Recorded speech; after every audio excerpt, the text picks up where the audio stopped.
안녕하세요. 신용상담사 박종호입니다.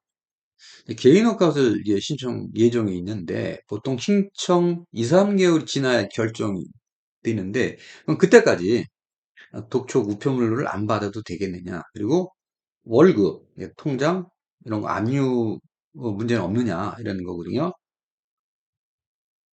전체하게 되면 신용불량자 등록 예정이다, 지급명령 또는 소송 예정이다 이런 문자를 이제 받을 수가 있죠. 그리고 통장이라든지 급여에 대해서 뭐 채권 가압류하겠다라든지 또 간혹 가다가 뭐 재산명시 의뢰권이다. 그럼 채권이 이관돼서 뭐 이건 확정된다.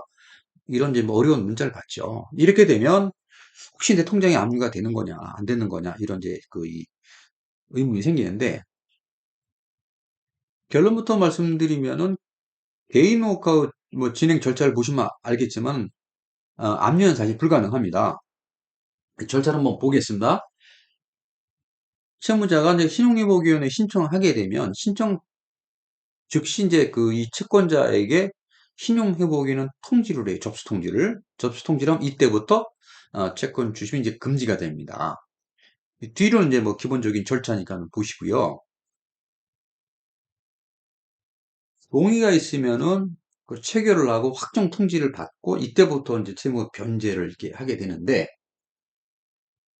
개인 워크아웃은 신청 효력이 있어요. 세 가지 정도로 볼 수 있는데요. 채권 추심을 금지하죠. 그리고 채권자도 권리가 있습니다. 이제 상계 처리를 할 수가 있는데 채권 신고 기간이 2주인데 2주 이내에 이제 상계 처리를 할 수가 있거든요. 상계권을 행사를 할 수가 있는데 은행에 채무와 예적금이 같이 있는 상태에서 개인 워크아웃 신청하면 채권자는 상계 처리를 위해서 지급 정지를 할 수가 있어요. 그래서 우리가 개인 워크아웃 신청하기 전에는 통장 잔고를 정리를 할 필요가 있습니다. 그리고 임의적으로 이제 변제라도 이제 받으면 안 된다는 거죠.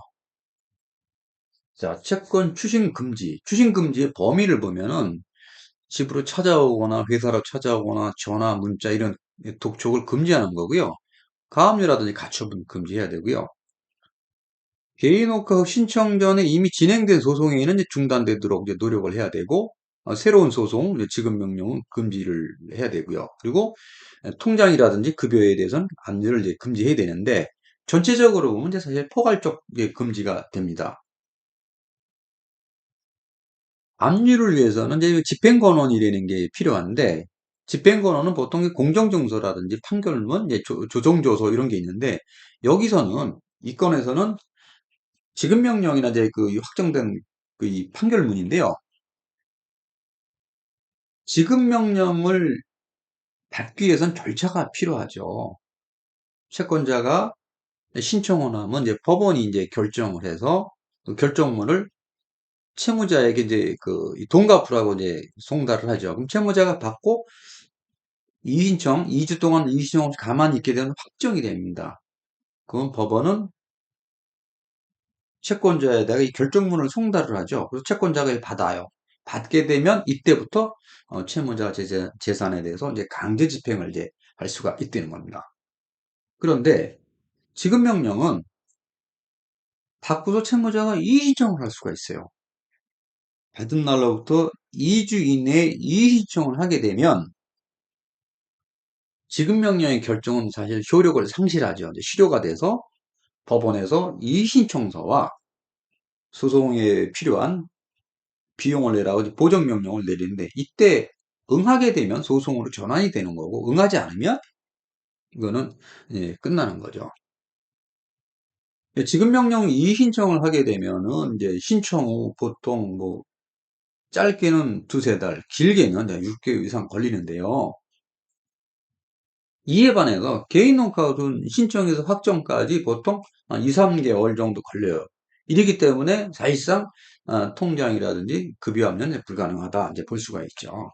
그래서 개인 워크아웃 절차에 보면 신청 후 추심 금지도 있고 지급명령을 받고 또 이의신청을 하게 되면 더 확실하게 이제 방어가 되잖아요. 그래서 개인 워크아웃 신청하더라도 지급명령을 받으면 이의신청을 꼭 하라는 겁니다.